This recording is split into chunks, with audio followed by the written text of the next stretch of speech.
Motion for new trial. Okay, why don't we go ahead and proceed, Mr. Clark? Yes, Your Honor. You may recall this case. This was not a typical Discover Card case. This is a case where the my client appeared, testified, looked you in the eye, told you she never made any of the charges, didn't have the card. There was some indication it might have been a sister, that strange sister that might have made the charges. But it went on. I think the court, if you can recall, you had paused because it had gone on so long, the charge. A typical, the plaintiff's Discover Bank did have a witness, but he was only essentially a records custodian and was not in the fraud department, didn't really know anything other than these were the records we show. There was no signature, no charges that would indicate that, such as an airline ticket, a bus ticket, anything that would identify my client. She denied it. And Judge, I understand sometimes out-of-state banks are given some deference because they're a financial institution. Okay, that's not the case at all, Mr. Okay. Clark. That I give deference to out-of-state banks. That's sometimes I've heard. Well, Discover Bank, I think they're in. They are out of state. I don't know where they are, but I mean, this case, I remember this case well. It was a hard call. I found Miss Lopez to be very, believable, but it given the amount of time this account was open, I think it was like 15 years or something like that. I may not have the exact number of years. It just strained. I mean, this is a preponderance of the evidence. It was very hard to believe that an account could be open that long without somebody knowing about it, especially since these statements were sent.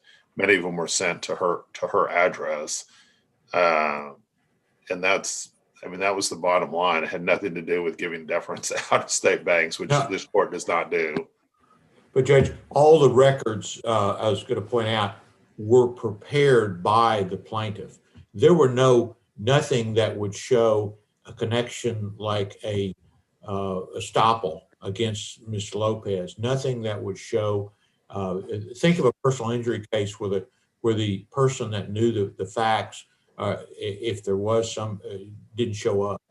Now I know you have wrongful death, but it's like, was the person in the car? Think of a personal injury, and they don't have an eyewitness to the car. They just say, we've got a records custodian from the state that says this is the car. Mr. Clark, you don't try many personal injury cases, obviously, but in the vast majority of personal injury cases that get tried in Dallas County, the medical providers don't testify. They provide affidavits just like you do in this case. And then I know they do. Jury or the fact finders end up having to just review the record, just like I had to review the records. And the records showed that they went to her address. Yes, Your Honor. And I mean, I feel bad for Miss Lopez. I thought she was very believable. She was a nice lady. This was a hard call, but I just have to look at the totality of the evidence. It was 15 years where this happened. I would understand if it was a few months or maybe even a year or two, possibly, but you continue to get statements in your name to your address. Eventually, it just doesn't make sense that you wouldn't know that there's a credit card out in your name and you're not saying anything about it. It's I don't know. I mean, that's she did not know about it, Judge. I think was a testimony, and she's here to testify today. But if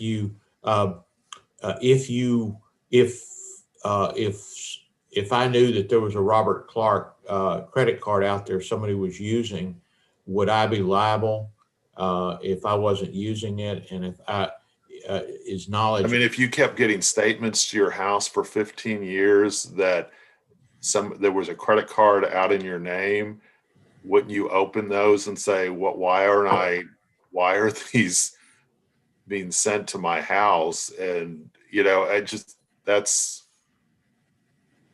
can Ms. Lopez answer the question? Because you're asking me questions, Judge, and I've I'm given. not asking you questions. I shouldn't even be. Okay. I mean, No, I enjoy you giving, because you talked about a personal injury. That was the medical providers, and that's what their witness did. He was like a medical provider testifying as the reasonableness of these well, he was a bills. custodian of records, Right. just like you But have a custodian of records in medical. I mean, that's something that's very Right. common in Right. civil I'm trying to cases. use the analogy, but what if the person says, I wasn't in the car? No matter how many medical records custodians they've got, if he says, I wasn't in the car that hit Mr. Jones, that would be that's more analogous to the situation we've got here. I don't. And they say, well, how could he have not been in the car? Who was the car? And res ipsa liquider is, I don't think, would apply here. I think it sounds like that's a fan. Maybe I got it confused. I just don't think that's analogous, but I understand what you're trying to say. Okay, can Ms. Lopez Mr. testify? And it's a new trial. We don't have live testimony. If she wants to say something, she can. I'm perfectly okay with that, unless Mr. Jones objects. I thought this was a motion for a new trial, not the new trial itself, Your Honor. Yeah, no, I know. You're absolutely right. So do you object to Ms. Lopez speaking at this point? Because you're right, under the procedures, Texas civil procedure, she would not be allowed to testify since she has counsel. But if you're okay with it, I don't mind her speaking, I guess, not testifying. But if you object, then obviously she can't. I think I am going to object, Your Honor. Okay. And, their objection is, if I was in his situation, I would do it too. If I had a judgment that like he's got, but I don't think there's any good reason for him not letting her say, because when people come down and testify and don't understand, when a corporate rep who does not know you testifies as to records that you don't know, and but I think that Mr. Jones' objection is not for the merits of it. I think he's trying to. It's a situation that is not. It's obscuring facts and not making us more likely to have a final resolution on this case. Mr. Jones, do you have a response? I mean, Mr. Clark can impute whatever reasons he wants to my objection. She testified at the trial. I see how any additional testimony is going to be radically different from what was said at the trial, which is already on the record. Do you have any do you have any additional argument as to the new trial? You're here, Mr. Clark. Yeah, no, Mr. Jones. I wanted to hear his argument. Mr. Clark already made his argument. Well, in Mr. Clark's motion, he basically puts forth 2 points of error. I filed a response, and I'm not going to go into all the details, but his first point of error is that the court should not have taken additional documentation after the close of arguments. And I cited the Houston case in which courts are given the discretion, if it is in the need of justice, that the fact that both parties had already closed their arguments and the court asked for additional evidence, that's completely within the court's discretion. So based on that, we believe that Mr. Clark's first point of error is not valid. The court was well within its rights to examine additional documentary evidence to make its decision. The second error, let him finish, Mr. Clark. He let you finish. Mr. Jones, what was the second point? The second point of error he cites is that the witness had no personal knowledge. There again, that's a judgment call within the trial court's discretion. We had our witness testify. The court had what was within its rights to deem that testimony was valid and that he did know of the records. He did have personal knowledge of the information found within those records.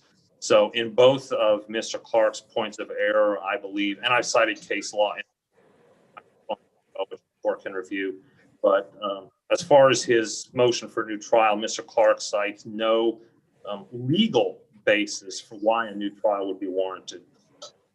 If you remember the part that Mr. Jones is alluding to, Your Honor, he's talking about after we had rested, closed, they didn't ask for leave to reopen.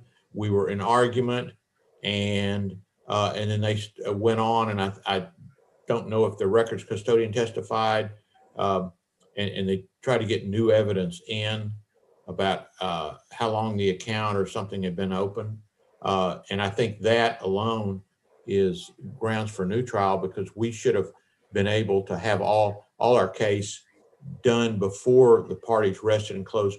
And if that didn't happen, they needed to ask for leave to open, and they did not.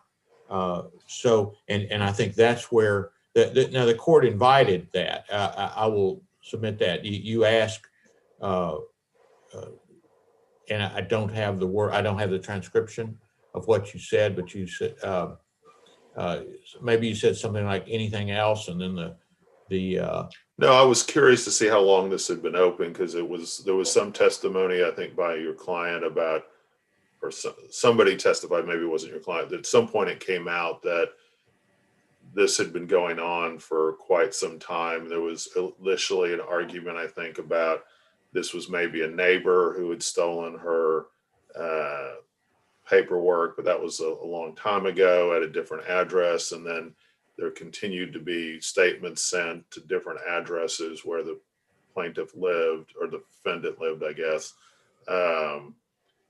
And so I was just trying to figure out how long the account had been open, because it wasn't clear from the records that were provided. So I do think that that's probably true. right. I would have objected to hearsay and had an opportunity to rebut that, which I did not have. Although you've always been very nice to me and let me finish and everything, so I'm not talking about that. Mr. Jones, a chance to have this on the merits. Yeah, Mr. Jones, Ms. Lopez keeps raising her hand. Do you mind if she speaks, or are you still going to object?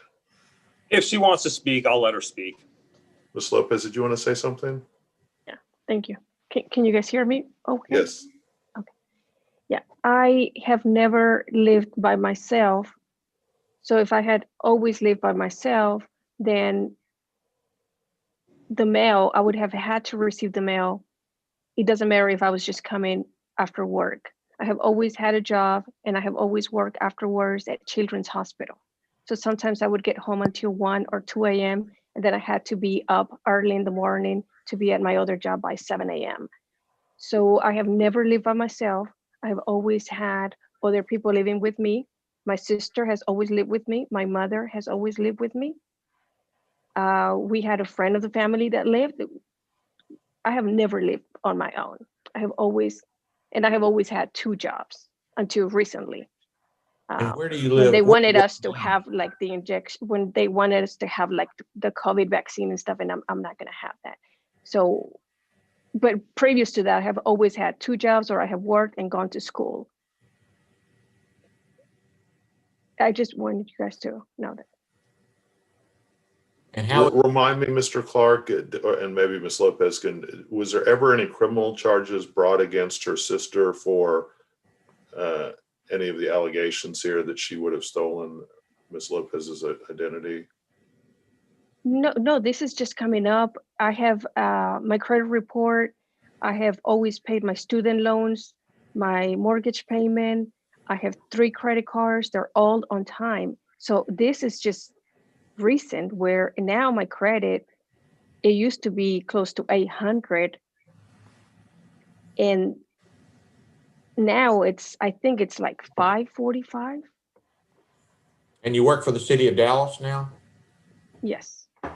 So when I guess my other question, I don't remember if this came up at trial or not, wouldn't this, when you do your credit report, wouldn't this account have come up on the credit report? Yes. Yeah, it could have come if I had applied for anything. I purchased my home when I applied when I was 18. I got it when I was 19 years old. And ever since then, I have never had to apply or do anything as far as new credit or anything like that, because that's my home. I'm almost done with it, so there's no need for me to do anything else. Cars, I paid for them cash. They're just simple cars, so nothing Mr. that Jones, require me to apply or co-sign for anybody or anything ever. so you never run your credit before, because you said you had close to an 800, so I assumed you would have run your credit. You never ran your credit? When I went ahead and applied for my house when I was 18. Okay, that's what you're talking about, is when you had an 800. Yes, because I had good credit, but I didn't have the 2-year work history so that I could apply for a mortgage. May I ask, how many years ago was that when she ran her credit? She said when she was 18, but I mean, was that 10 years ago? That was longer than that, but I have never, if I pay all my payments, or they take them out of my account so that I don't have to worry about it. I don't want to see.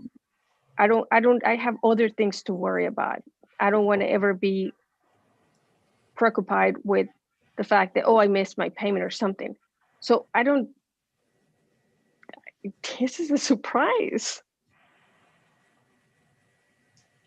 Mr. Jones, I'll leave it up to you. If you want me to grant a new trial and retry this so that, I understand Mr. Clark's argument. I did allow in some testimony, I think, at the end, because it wasn't clear how long this report had been open. If you feel more comfortable, granting a new trial and then retrying this, trying this without that wrinkle, I'm happy to do that. Or if you're willing to stand on this for, if there's an appeal, I'm also okay with that too. I think that what I did was appropriate and it was within my discretion, but I'm not the one who has to defend it on appeal. We're asking the court to deny the motion for the new trial. We feel like the trial was more than sufficient. Mr. Clark had his evidence. He had his witness. There was testimony. The court made a decision that we feel was within the discretion of the court. And if Mr. Clark wants to take it up to the appellate level, then I think that's the appropriate remedy at this point. Well, Ms. Lopez, I just want to say that, this was a hard call. I found you a very credible witness, but also I guess I've explained this already, the 15 years of having an account sent is just, if this was beyond a reasonable doubt standard, I might have come up with a different result, but with the preponderance of the evidence standard, you just kind of have to weigh what's the more credible story. And I just didn't, it was, anyway. But Ms. Lopez, I wish you the very best of luck. I'm going to deny the motion for new trial, and I do wish you the best of luck. And Mr. Clark, it's good to see you again. Mr. Jones, it's good to see you again. I'll go ahead and sign the order today.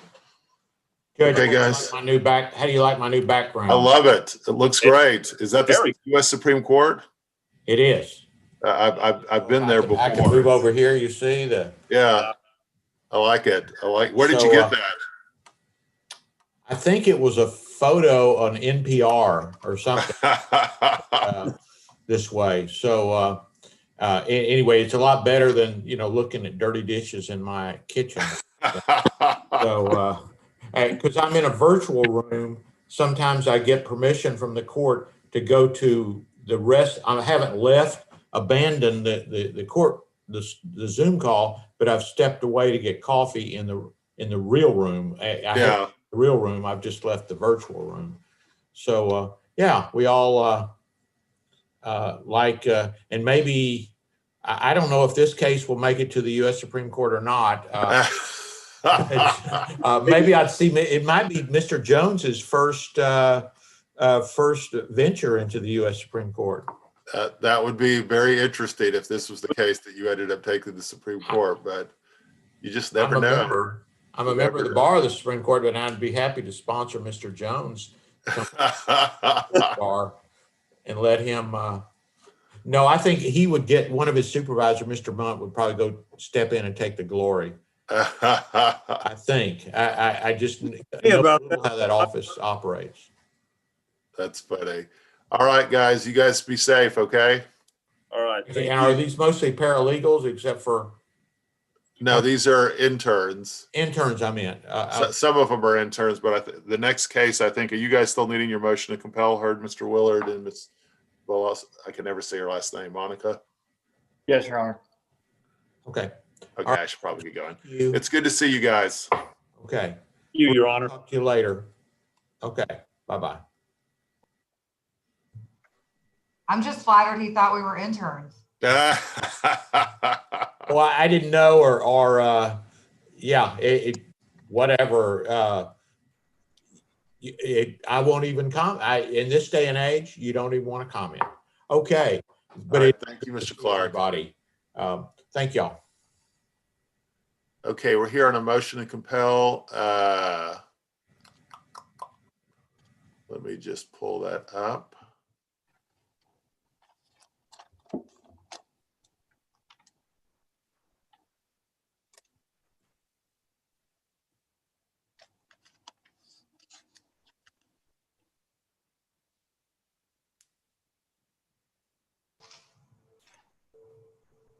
Okay, so there's certain documents that you still need to get. Is that the situation? Yes, Your Honor. Okay. All right, let's go on the record on cause number DC 1813326 Rodriguez versus the Cleaning Guys LLC and Brandon Young. Counsel, make your appearances. Monica Bahuslov for the plaintiff, Estella Rodriguez. Andrew Willard for all the defendants in this case. Okay, so it looks like the documents that are being requested are the employment application for the defendant, copy of his driver's license, cellular records for the 24 hours before and after the accident, a pre-employment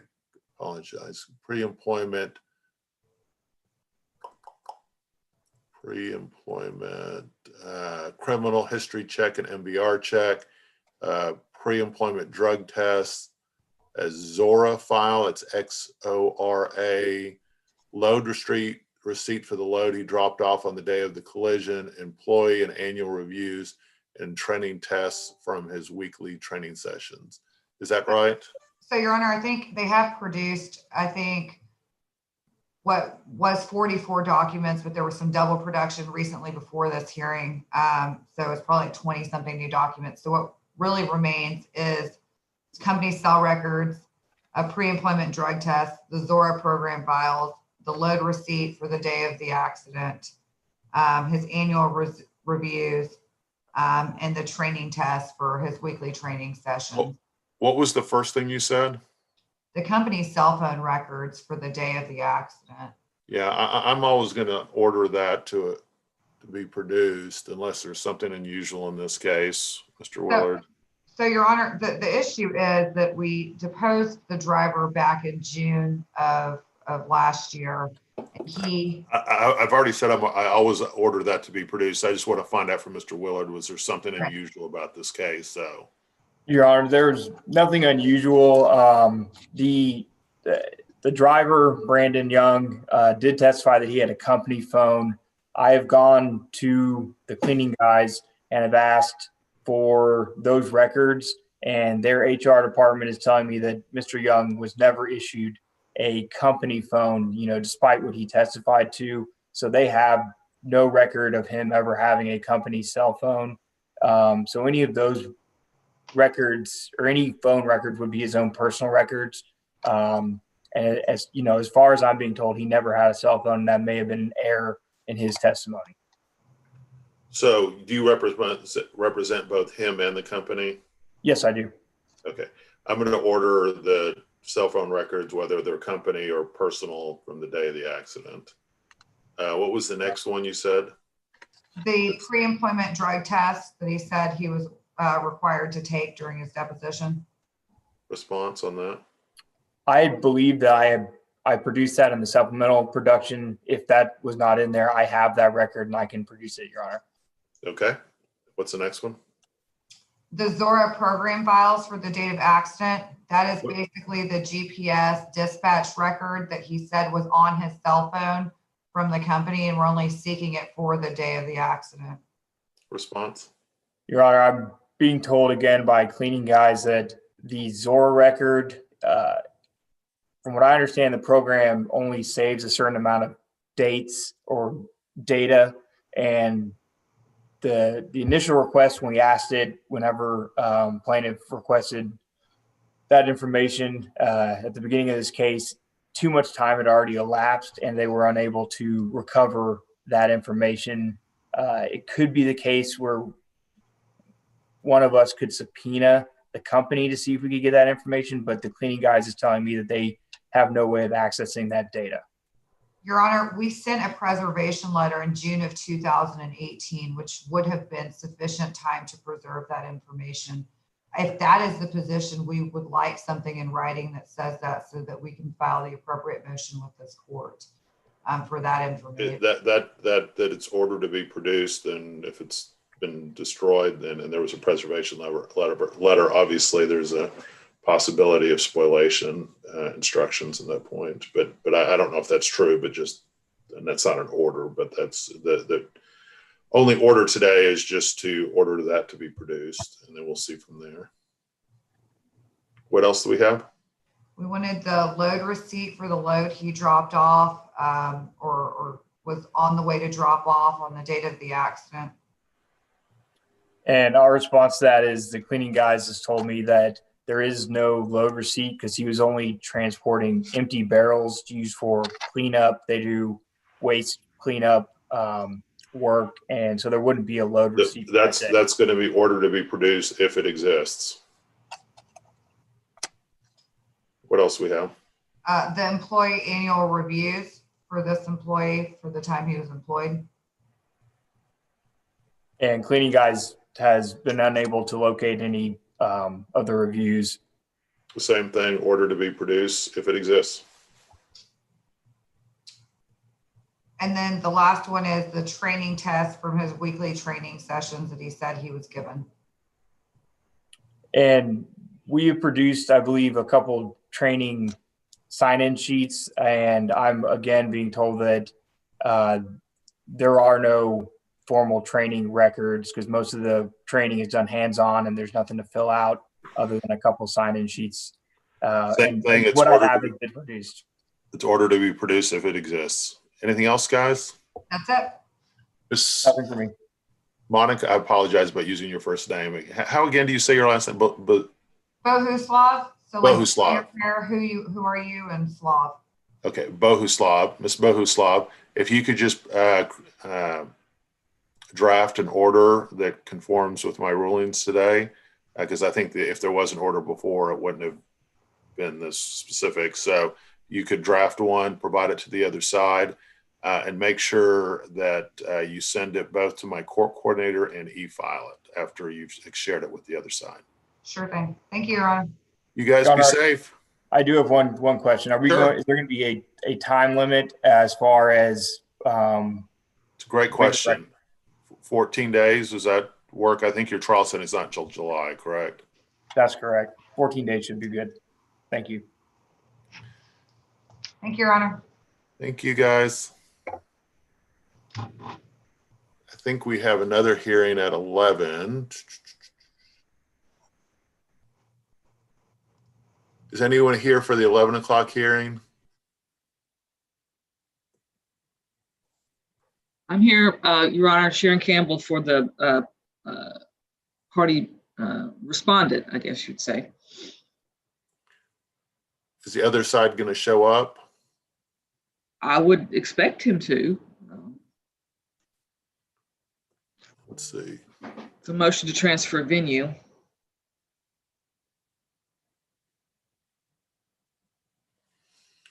Yeah. Yeah, they never filed a response, or did you not file a response? I filed a response. Oh, you did? Okay, I don't see it. I just looked it up. Oh, okay. It just wasn't put in my file. Let me look at it.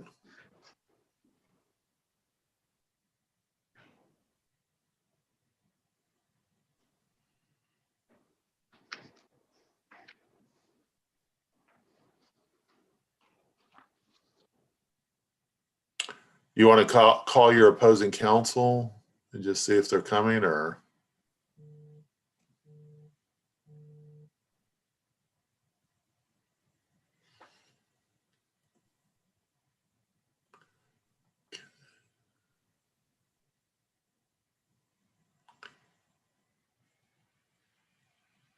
Ms. Campbell, do you mind calling your opposing counsel just to Doing see? it right now. Okay, sorry. I didn't see you. I apologize. May I speak to Daniel White, please? This is Sharon Campbell. I'm calling about a hearing that he has set for right now that we're waiting on him.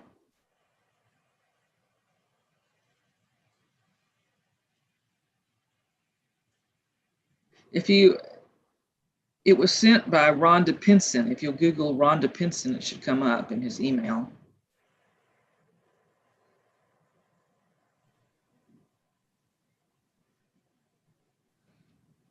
I think he is going to attend.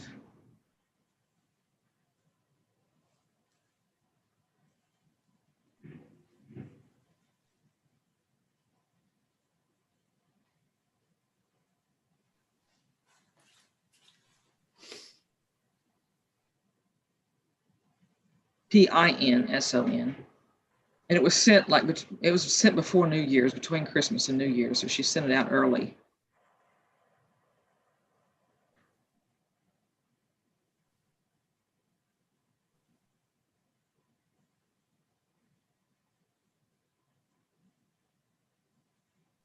Okay, let me tell the court. Your Honor, they're saying they don't have, they did not receive the email from Ms. Pinson, so they don't have the Zoom link. That be resent maybe? Rhonda, can you send that to them? Looks like his email is dwight@legacylawdfw.com. So she's sending it again.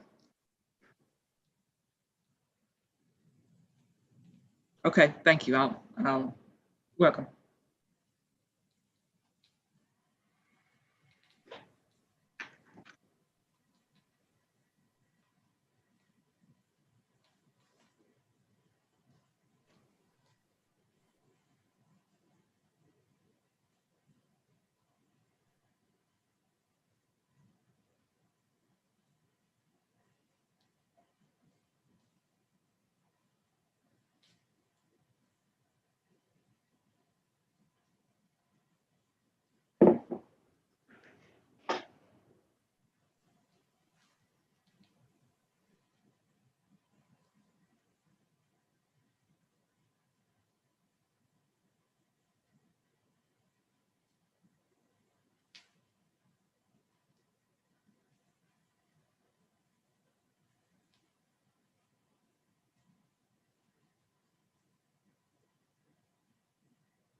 She said there's no email for them, Ms. Campbell. Can you again announce what the email address is, or maybe put it in the chat so that Rhonda has it?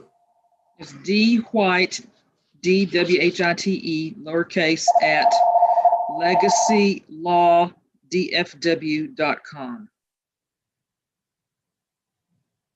It's all lowercase.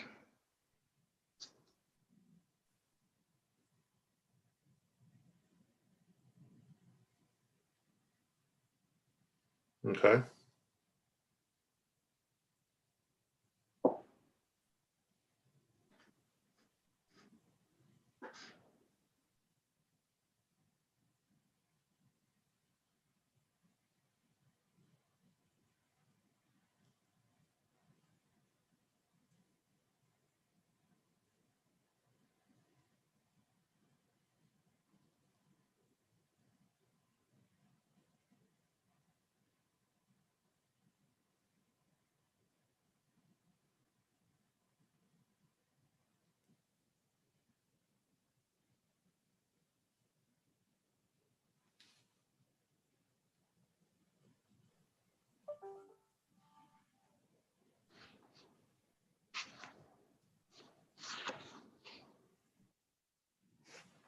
All right, there he is.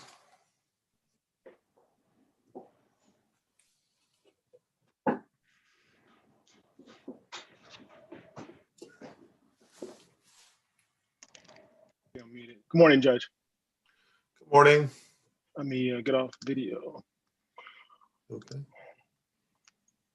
Sorry about that. I didn't have that email. Okay. We're hearing a motion to transfer venue, I believe. We are, Judge. All right, you may proceed. Thank you. Judge, we filed this motion to transfer venue based on a valid form selection clause that's within the moving contract that's at issue. It's attached to our motion as Exhibit 1. Section 10 of that agreement clearly states that the parties agreed that any disputes arising from the services are to be filed in Collin County. The entire contract and the terms were presented to both parties, that being Mrs. Murtado and Mr. Masri. Both of them initialed. Ms. Murtado initialed on the couple's behalf at the time of pickup, and Mr. Masri initialed at the time of delivery. Judge, the Supreme Court in Henry AIU Insurance Co. That's 148 Southwest 3D 109 has made it clear that the form convenience clause is conspicuous unless the clause was due to fraud or overreaching, or unless the party seeking to avoid it can establish that it's unreasonable and unjust that the provision will be upheld. Actually, let me get out of here. Sorry, Judge, it went to full screen on me. Plaintiffs have not pleaded any facts that would invalidate the clause. They don't claim that it's not conspicuous. They don't claim that it's due to fraud or overreaching. All they say is we just never signed it. And this is for the first time ever that they're claiming that they never signed it. I would point the court's attention to the plaintiff's own original petition, which contains a breach of contract action. It's not identified as a verbal breach of contract action. But you also will notice that Mr. Masri's affidavit does not deny that he was presented the written contract, only Ms. Murtado's. However, there's no verification in the original petition for Mrs. Murtado denying the signature or the initials on that contract that formed the basis for their breach of contract action. So I would also point out that Mr. Masri's affidavit does not support Mrs. Murtado's statement that she did not see or initial the document. It just avoids that issue. So unless there's a person at the address of 328 Starleaf Trail that initialed VM on August 12, 2019, Mrs. Murtado's affidavit and the actual agreement before the court do not mesh. But because this action is based on a signed contract, the plaintiff's only recourse would be to invalidate the clause as inconspicuous fraud overreaching, which they have not even pleaded and couldn't prove even if they had pleaded it. So for these reasons, we're asking the court to uphold the valid form convenience clause and grant the transfer. We are also requesting attorney's fees on this because the parties had agreed to handle any disputes in Collin County. It's very clear in the language of the contract. And my client been forced to maintain this motion and hearing simply because plaintiffs decided they did not want to abide by the contract term. Response? First off, Your Honor, I would like to raise something I didn't raise in my response, is that this contract is not authenticated. This is just, he just attaches it to a one-page pleading as the contract between the parties. There's no evidence by any party saying that these are the signatures of either of the plaintiffs, or that this is a true and correct copy of the contracted issue in this case. So that's number one. Number two, it is not a mandatory, the signatures are not, it's not clear, and the only testimony before the court would be the affidavits of the plaintiffs, which would show that not both parties did not sign this contract. In fact, my clients did not even have a copy of this contract. And the first time I saw this contract was when it was attached to the motion to transfer venue. So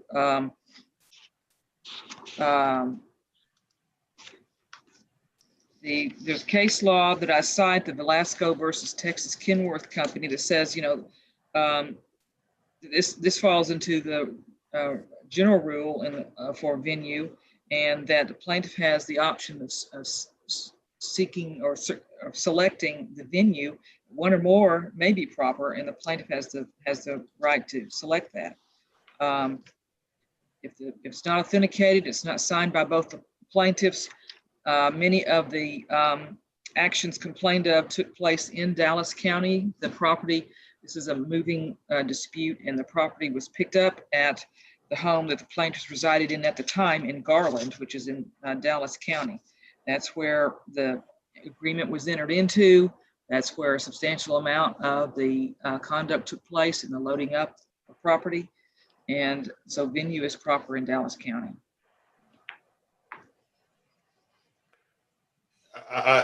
you know, looking at the contract, I do think it's mandatory that it would be filed in Collin County. I do share your concern that this hasn't been authenticated.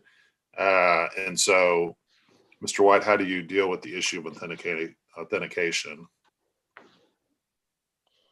Well, Your Honor, I would say that in response, especially with regard to Mr. Murtado, there is no denial with regard to that contract and what he has filed. I understand the position that there should be language stating that, or there should be some affidavit or something authenticating and stating that it's about that it was the contract. However, I think the document speaks for itself at this point by reviewing it, and it has not been disputed as being a valid contract by Mr. Murtado. So let me see. I mean, I'm also concerned, Ms. Campbell, that you didn't raise that issue in your briefing. So, Right, and I would have responded to it. let's see.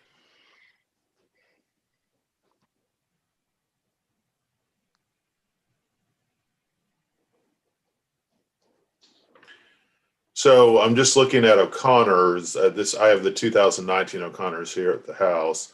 It says the defendant may, but is not required to support the motion with affidavits when it is filed.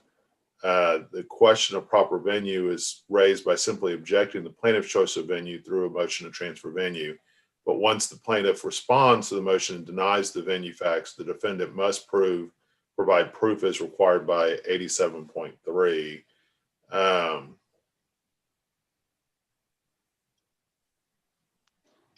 And I would say this is not so much venue facts per se, it's just a general authentication of documents issue. And Well, I mean, my position with response to that, Judge, would be that Mr. Murtado does not deny the validity. If you read his affidavit and even the pleading that was responded to, we were not required to authenticate anything because they were never denied that it was a valid that was the contract that we put forward.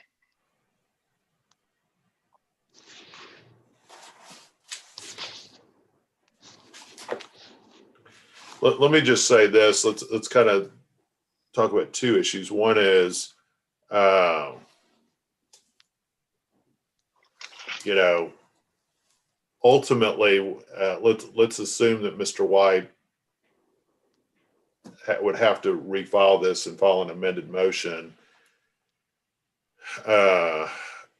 Ultimately, I think mandatory, according to the contract, which you're suing, which both sides are suing over, there is a mandatory venue clause. And so this is going to eventually go to Collin County, I think, unless you're able to show that that actually wasn't the contract. And then what are we doing here?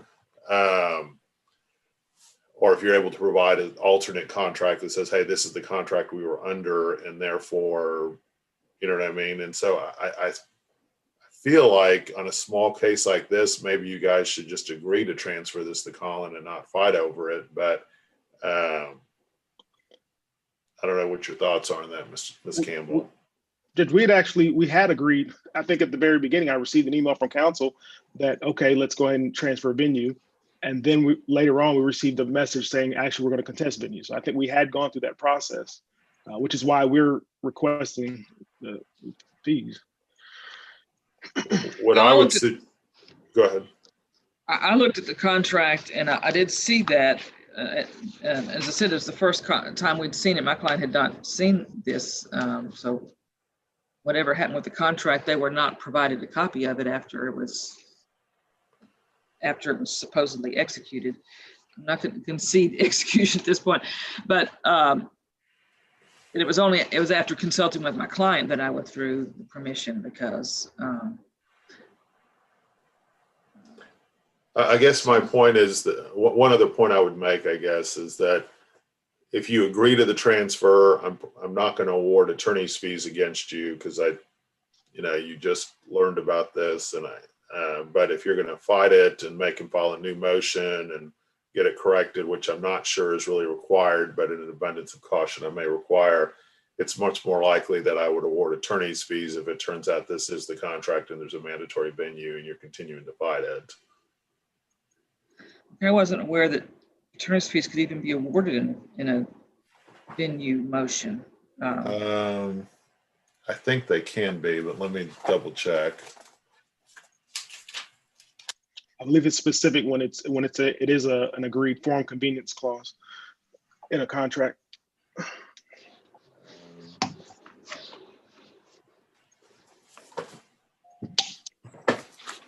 I thought there was a provision that if it was a frivolous or something like that, but it seems like every motion can now get attorney's fees if it's quote frivolous. Let's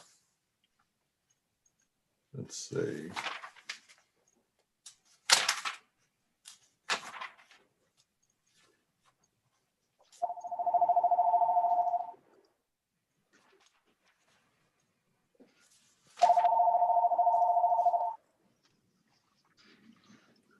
I'm not sure if there is. I'm kind of glancing through O'Connor's, and I'm not sure that you can get attorney's fees, but there's always the provision that if it's a frivolous motion or pleadings, there's a mandatory venue clause here. Maybe your client didn't know about it or didn't realize it or didn't remember it, but you're suing under a contract that has a mandatory venue clause. And I would have to look more carefully to see what the provisions were for that. But Ms. Campbell, I don't want to get into an extended fight over this if that's the way the court's leaning. Yeah. So you want to go ahead and agree to the transfer? I'll agree. All right. Court will grant the transfer without objection, and I will deny any requests for attorney's fees. Can you get me, I don't see any order in here, so Mr. White, can you? I'll file that. Go ahead and file it and email a copy to my court coordinator, Rhonda Pinson. I will do that, Judge. All right, guys, anything else today? Nothing on our side. Nothing here. All right, great, guys. You guys be safe, and we'll see you soon. All right, you as well. All right. Thank you. Thank you. Thank you.